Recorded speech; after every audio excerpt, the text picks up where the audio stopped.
Thank you so much for taking your time to let us interview you. We're really excited because for us as a student, it's really nice to understand who's in our greater Columbus area. Absolutely. And I think religious unity is the biggest thing that we want to look forward to in our futures. Awesome. I like that. I like that a lot. I think that it's really important work for you guys to go out and learn as much as you can because, the knowledge is power. That's what they say, right? So, it's awesome. So, after you. So could you give us a little bit of background about your religion? Yeah, so there are, depending who you ask, there are a few different forms of Judaism. We here practice Reform Judaism. Judaism in general is one of the earliest monotheistic religions, if not the first widely I don't want to say celebrated, but widely celebrated religions, right? We monotheistic, we believe in the one God. There are sort of different almost levels, but that's sort of a bad way to think about it because people get caught in this idea that Orthodox Judaism or Hasidic Judaism, the people you see with the black suits and the black hats and the beards and the payas, they feel, a lot of people will say that those people are more Jewish than we are, whereas it's really just a different way of practicing. In Reform Judaism, we have a lot of emphasis on the community. We have emphasis on fixing the world or repairing the world. We have a special word for it. It's called tikkun olam. And, our focus is really on that. Big difference that you'll see between us and conservative Judaism, which is sort of between Reform, Orthodox, you have conservative in the middle. The big difference between us is that when we celebrate Shabbat, our day of rest at the end of the week, in conservative Judaism, they tell you, it's a good idea to go home and celebrate it with your family and sort of like a personal feel, right? Whereas which is a great message, an awesome, awesome message. But with Reform Judaism, we celebrate it here at the temple together with everybody, with the community. That's just one example of sort of how we're more community-oriented. We really want to be part of what's around us while also keeping our own Jewish identity as well. And so, if I could really sum it up, Judaism is sort of the oldest part of the major three monotheistic religions. So not a lot of difference from Christianity, besides the New Testament parts. Not a lot of difference with Islam, besides the New Testament and Muhammad. So, yeah, that's Judaism for you. All right, so what does religion mean to you? Why is it important? Let's see, this is a great question. And especially because you guys are teenagers, you might understand this a little bit. For me, when I was growing up, I was raised a conservative Jew. I hated it. I didn't understand why. I could never, nobody ever could tell me why. Why are we doing this? It was just because you have to. So I had my bar mitzvah at age 13. And after that, I kind of backed away from Judaism for a while. I said, I don't know if this is for me. And then I got into college and sort of organically discovered Judaism again, in the sense that there was and this is going to sound funny, but there was a Jewish fraternity on campus. It's Alpha Epsilon Pi for anybody who ever wants to join. And I didn't see as much of a fraternity as I saw a group of Jewish people who grew up Jewishly, who I could sort of see eye to eye with. So I could sort of see eye to eye with these people, and I knew that they had a lot of the same experiences as I did. I knew that they had the same cultural experiences. I knew that they had the same religious experiences. I knew that they had a lot of the same social experiences as well. And so I sort of rediscovered Judaism through that lens, and through that discovered Reform Judaism with that emphasis on community.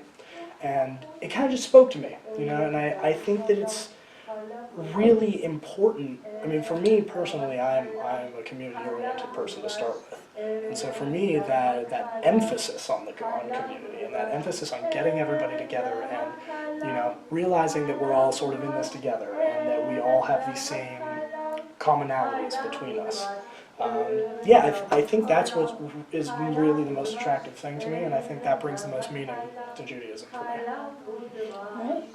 Right. So what are some deities that you maybe pray in your center?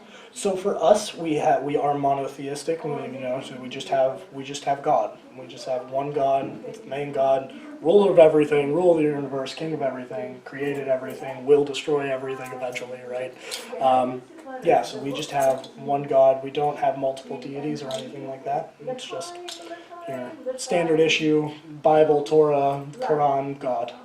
So how would you describe that God then? Oh, that's a tricky one. That's tricky. I would say, within Judaism, within the Torah, the 5 books of Moses, you have an almost vengeful God. There's this angry God that tells you you can't do this and you can't do that. We have the story of Adam and Eve. They take the apple of knowledge, kicks them right out of Eden, right? You have the story of Sodom and Gomorrah, these 2 wicked, evil cities that, rather than try to show them what's wrong with them, he just wipes them off the face of the earth, right? You have Noah's flood, right? You have Noah's Ark, you have the flood. All these wicked people on earth, get rid of them, right? So I don't want to make it sound like that's a bad thing, but I will say it is a much more strict God, almost. It's not strict in the sense of you have to do this exact way and no other way or else you're in trouble. It's a strict God in the sense of if you stop believing, and if you start breaking my commandments, you're going to be punished for it. There are consequences for it. And so, I think, he's fair. Well, I say he. God is fair, right? You always hear the terms a fair and just God, right? So if you do something wrong, he will punish you. And if you do something right, you're going to find favor, right? But it's tricky because you don't want to treat it like a Greek god, like a Greek god where they might throw a lightning bolt at you or drown all of your livestock or something like that. It's not in that sense. It's really more of a morality check. God is sort of a morality check for yourself. It's I don't want to do these bad things, not because there's a punishment, but because it's the right thing to do. And that's sort of what God is to us. Is sort of this morality checker. Okay, so what are some festivities that you celebrate at your center? How long you got? So Judaism has a lot of holidays. We Jews like to joke that we have, there's like either you're finishing a holiday or another one's coming up. For example, today actually is Tu B'Shvat. And Tu B'Shvat is the birthday of the trees. It's the year 1 for the trees, right? We actually have a holiday where we celebrate nature and trees. For the original setting, it was solely for trees. Nowadays, with Reform Judaism, a more modern Judaism, sort of Judaism that fits in today's society. And again, that's that community-based, everybody is part of it. For us, it's more of a focus on conservation, right? It's more of an effort on, green practices, stopping deforestation, those sort of things. And we focus on what we can do within our community. So a very popular thing to go and do on Tu B'Shvat is go plant a tree, right? And so that's the holiday that's today, at least. Some of the other major holidays that everybody will have heard of, Rosh Hashanah, which is our new year. Rosh actually means head. Hashanah, right? Rosh, head of the year. That's what that means in Hebrew. And then just after that is Yom Kippur, which is our day of repentance. Sort of our day to say, oh, this is what we did wrong this year, we need to go and repent. Those are what we call the high holidays. Those are the most important holidays. If you don't celebrate any other holidays, at least celebrate those, right? And then obviously we have Hanukkah, right? Hanukkah is not a high holiday, and yet it's probably the one holiday that everybody who isn't Jewish can name, right? And so, Hanukkah is this idea of there was this army, the Maccabees, that was very, very small, and a huge Greek army that came in, took over, right? The Maccabee army, the very, very small one, they fought the Greek army back somehow, right? fought them back, went to the temple, realized that for their ceremony that they were having that week, there was only enough oil in the temple for one day, for it to burn for one day. The miracle of Hanukkah is that it burned for 8. It burned all 8 days that they needed it for the ceremony or for the festival. So that's Hanukkah. We also have Purim is coming up. Purim is sort of a weird, it's hard to explain to somebody who isn't Jewish, but it's sort of a weird mixture between Halloween and like a birthday party. Everybody dresses up. It's a very special occasion. The story behind it is that there was a really bad guy. His name was Haman, and he tried to basically get rid of or kill all of the Jews, and we stopped him. Hooray! We celebrate now, right? So that's Purim. Let's give you one final one. We'll give you Passover. Everybody's probably heard of Passover before, right? In Hebrew we call it Pesach, and of course Passover is when we celebrate the Jews getting to leave Egypt from slavery. And so those are a couple of our major holidays. Some more modern holidays. One of our more modern holidays is called Yom Ha'atzmaut, and that is Israeli Independence Day. That only just started in 1947. So, not all of our holidays are from biblical times. Some of them were made in the past 100 years. Yeah. All right. So how might your religion relate to others in the community? That's a very interesting one. That's a very, very interesting one. And I would answer it by repeating something that I said a little earlier. And that's that Judaism, Christianity, and Islam are all the same religion. There's just a little bit extra added on to each one, right? Now, granted, that little bit of extra sort of defines those religions, and that's why they're different. But if you look at the general message, it's almost always the same. Now, those 10 commandments, they don't change when you go into Christianity, right? Thou shalt not kill is always on there, right? That's part of almost every religion. Don't kill people. It's the right thing to do, right? So if you look at those 10 commandments, right, maybe not specifically the 10 commandments, but the message that they're trying to give, don't kill people. Honor your parents, right? Don't lie. Don't steal. Very basic human ideas, right? And I think that that's the biggest thing that every religion has in common. And ironically, or not so ironically, that's also the aim of every religion, is to get you to live a more moral and healthy life, right? A more healthy up here, right? So I think that's the biggest similarity that we all have, is that we might tell different stories, but we all end at the same goal. And so I think that is probably the biggest thing, similarity-wise, that I would say in all of the religions. Now, as for religions like Hinduism, Sikhism, Buddhism, any other religions that we might talk about in the world, I mean, I'd say that the message stays the same. If you think about, I don't know, let's pick one here, Hinduism. If you think about reincarnation, right? The ideas of reincarnation. What's the point of reincarnation? To get you to live a better life now, right? And so it's all that idea of the life you're living, you have one of them. Make sure you live it the right way. And I would say that that's sort of the overarching message of all the different religions. Beautiful. Are there any misconceptions about your religion? Again, how much time do you have? So, the Judaism, I wouldn't say that there are necessarily misconceptions about Judaism as much as there are misconceptions about Jewish people. One of the biggest ones you always get is Jews are cheap, right? That's the one we always hear. That one and, Jews run the media. Those are the two you always hear, is that, if there's somebody in show business, they're probably Jewish. Or, oh, that guy has lots of money, he's probably Jewish. Jewish people run the full gamut, right? We're all over the map. Just this past fall, in fact, if you want to talk about the economic side of it, just this past fall, we had a program here called Mazon, and they came and they talked about Jewish families who are in need, who maybe aren't eating a meal every single day, who, that was sort of the main focus of it. It was a hunger campaign.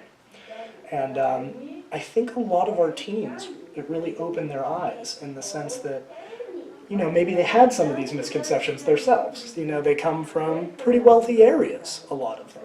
And some of them might not always realize that there are Jewish people that can't afford to feed themselves. There are Jewish people in prisons. There are Jewish people on the streets, you know. And so the big thing that I always try to impress upon people is that Judaism, or Jews, are just like everybody else. We have every walk of life that you could possibly think of. There are Chinese Jews, there are African Jews, there are Jews living in Canada, there are Jews living in Mexico, there are Jews living all over, right? And from that, you can really start to, once you really realize that Jewish people come from every single walk of life, you can really start to realize that, you know, a religion doesn't define the person. A religion is a choice that person makes, but it doesn't define who they are. And so I think a lot of the stereotypes about Jewish people could be sort of quelled by realizing that. As for misconceptions about Judaism itself, we usually get more questions than just outright, oh, well, I think this about you, right? One of the biggest questions that, you know, we always get is, you know, what's the what's the white shawl thing that you guys wear? Why do you have curly sideburns? Why do you have beards? Why do you wear the black hats, right? To people like that, I would say, you know, I'm not orthodox. I've never worn the black hat and dressed like I'm orthodox, you know. So I wouldn't know. And I feel like the fact that I wouldn't know is another message of we're all really, really different, just like any other religion. You know, Christianity has, 500 different sects of Christianity. I mean, you have Presbyterianism, you have Lutheranism, you have Protestants, you know, they're all over. So I think once people realize that those divisions are in our religion as well as theirs, they can sort of start to look in the mirror a little more, right? And realize that we're all the same. I mean, we just decide to practice a little bit of a different religion. So. So, do you think your religion gets underrepresented in today's society? That's a very interesting question, because when you have an instance like the Holocaust,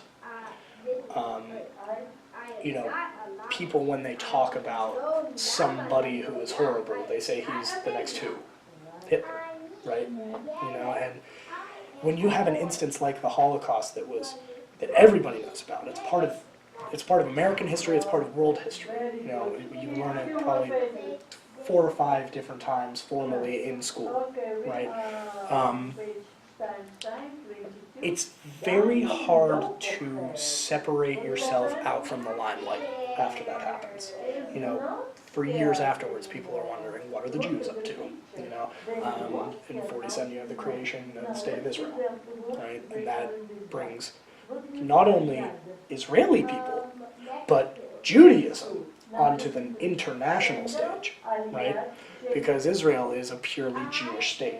Right? It's a state for the Jews. And so, you know, you have now everybody is aware, right?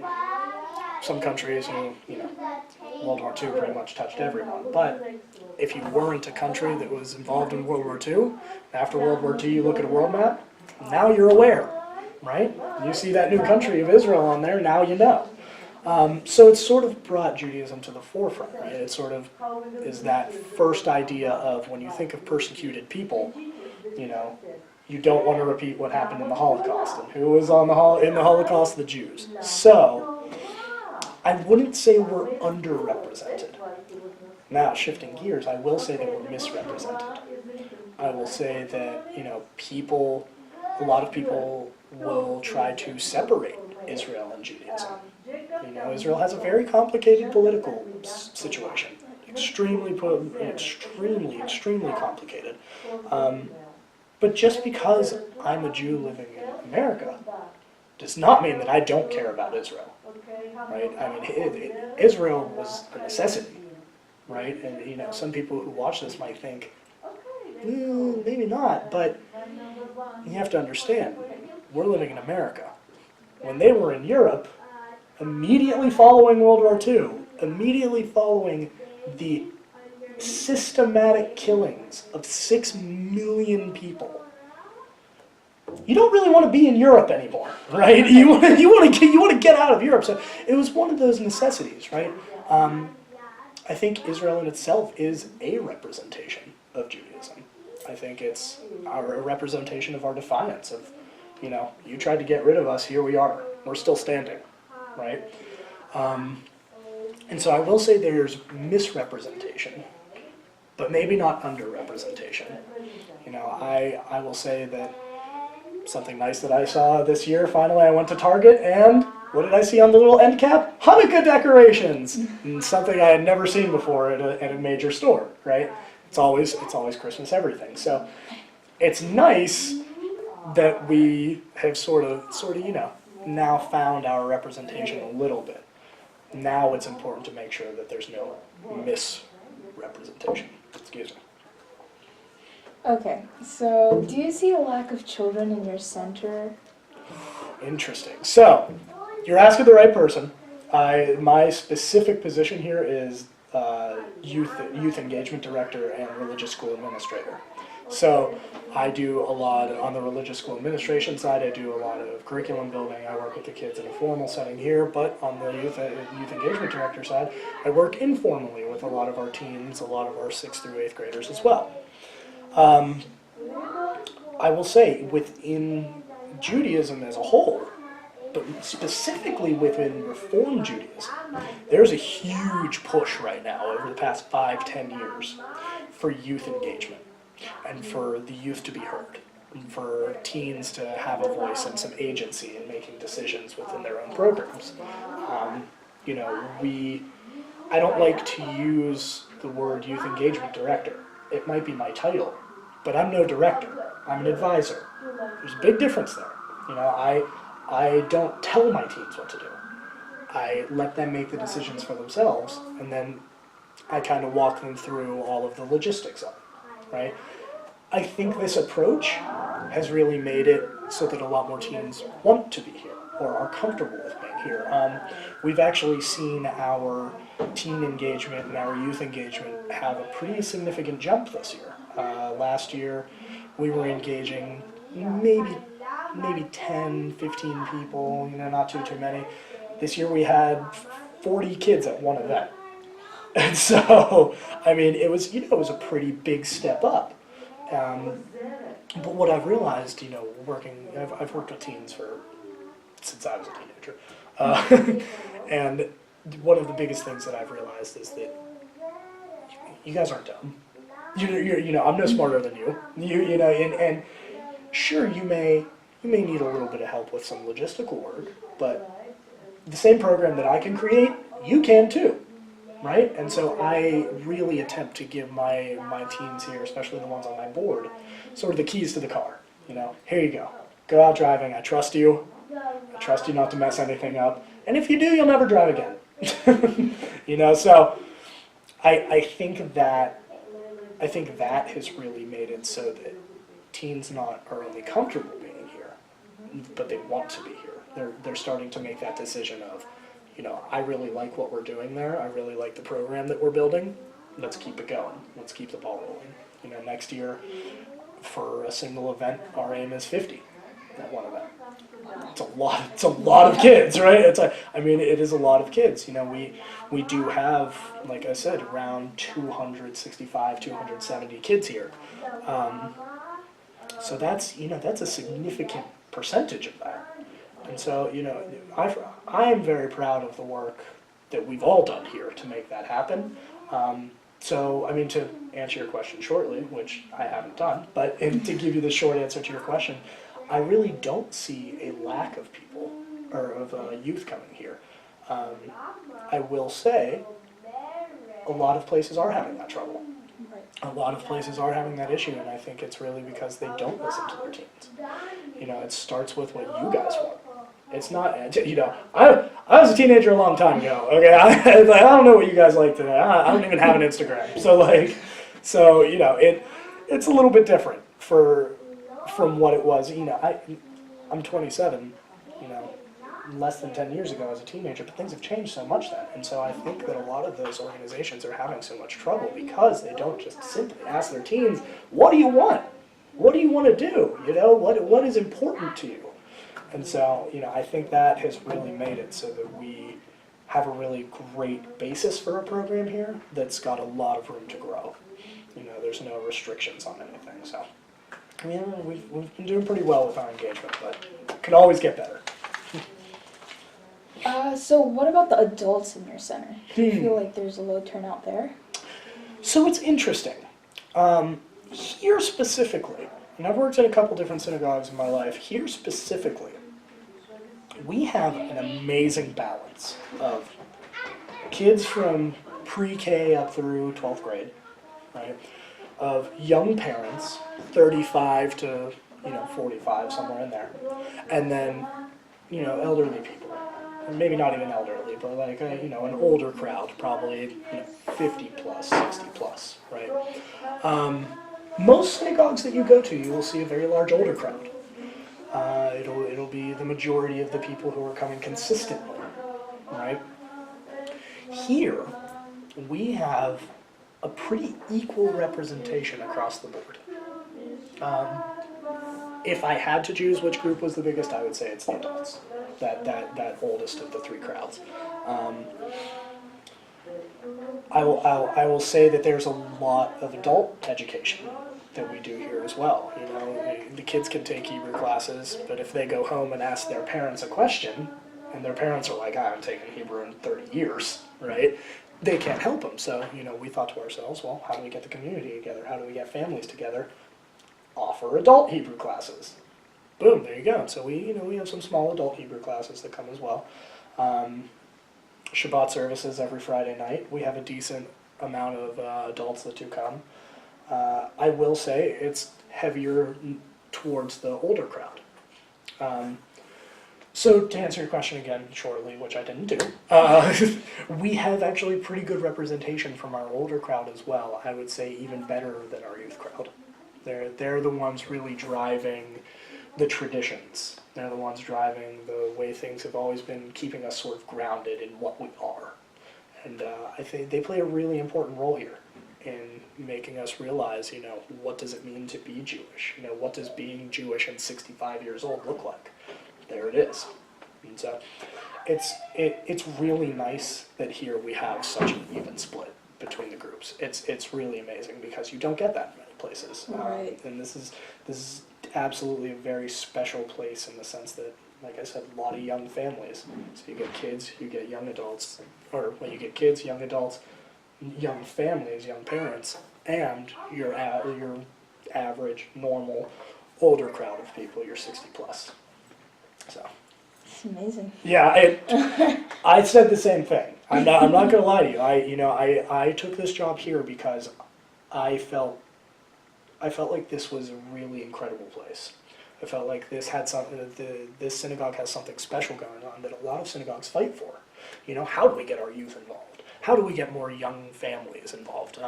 A lot of synagogues, you'll see a big gap from 18 to like 55, and there will be nobody in there, right? It'll be all people over 55, all people younger than 18. This place has had a really amazing amount of success in getting a wide variety of ages and people here, and it's something else. It really is. It really is. Check back in a year. We'll see. All right. So what makes your religion unique to other religions? So I would say what makes our religion unique to other religions is a lot of the traditions that we still follow. For example, where is it? This. You know what this is? So this is called a yarmulke, or a kippah, okay? We wear it on our heads when we pray, okay? I always, as a personal rule, I always wear one in the sanctuary. That's just our holiest place here, right? So basically the idea is it's sort of a show of respect, right? Almost like in Islam, almost like a hijab, right? You don't show your skin, you don't like show off to all these people, right? But in our case, this is showing respect to God. Sort of the whole looking down on you. Even though God is all around us, it's sort of that symbolized of, He's looking down on us, we bow, we cover our heads, we cover our faces, that sort of idea. Other traditions, Saturday night, we don't have church on Sunday morning. We have Shabbat services on Saturday night. Well, why Saturday night, Mark? Why is it always on Saturday night? Because all of our holidays, in fact, all of our days on our calendar, run from sundown to sundown. And it's interesting. It's weird. People know, it's really hard for people to think that way, but the explanation for it is actually really simple.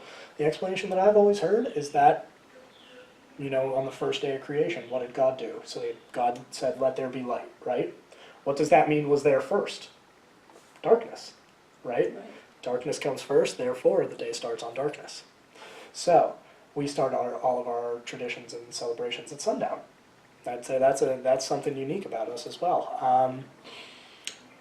When I was talking about Hasidic or Orthodox Jews earlier, they have very special dress that they wear. They have the black coats, they have the beard, they don't shave, right? They are always wearing a head covering, whether it's a hat, whether it's a yarmulke. I would say that's another tradition that we follow. Basically a lot of the things that surround the holidays. And I would say the massive number one biggest thing that sets us apart, we have our own language. If you look at Islam, a lot of people who practice Islam are from Arabic countries, right? So a lot of the stuff you will see will be in Arabic. A lot of the stuff you'll see from Christianity will be in English, right? Arabic is something that's spoken, is a language that's spoken by millions of people. English is a language that's spoken by billions of people, Hebrew, spoken by one country and one religion, right? And so I think that's the biggest difference, is that we sort of have this different language that isn't part of the world today, hardly, right? Because there's also a difference between biblical Hebrew that we read from during our prayers and modern Hebrew. There's a big difference there as well. So, it's all, and to give you the idea, it's sort of how, I'm speaking English now versus how Abraham Lincoln would have spoken English, right? It's sort of just like that kind of difference, but it is still a difference. So I'd say that's one of the massive differences, is that we sort of have our own special language going on. Okay, so to sum it all up, what would be one word you would choose to describe your religion? Oh, I'm going to take it right back to the beginning, community. I'm going to say community, both within our religion and working out into the world. I'll leave you with one of my favorite quotes. There's a Rabbi Englander from Toronto. And one of his quotes that he used that I absolutely love is, "The future of Reform Judaism will be determined by how Jews confront the difference between universalism and particularism." You guys know what those are? So universalism is this idea that Jews can be part of the community as a whole. We want to find a place, we want to integrate, we want to be part of the community. We don't want to be them or they or separate in any sort of way. We want to be part of the community, right? And we want to figure out how we can fit in and integrate and be part of the world. But particularism is, how do we keep our own traditions and our own culture and our own social, norms? How do we keep that rock? How do we stay grounded and keep ourselves unique while also balancing the universalism side of it? And it's a very interesting conversation to have, because it's really the basis of Reform Judaism. Is we want to have this religion that we can still practice our traditional values, the traditional way that we already have, or that we always have, but we want to do it in this modern sense, where the world has globalized. I mean, it used to be, if I wanted to talk to my buddy in Finland, I had to write him a letter and wait 6 weeks, Now, I hop on Facebook and I'm talking to him in 30 seconds. Yeah. When you have that huge of a globalization effect, you really start to have to look around and say, how do we fit in? And so I would say community would be my one word. So. All right. Yeah. Thank you so much. No, thank you so much. It was awesome. I really enjoyed it. I really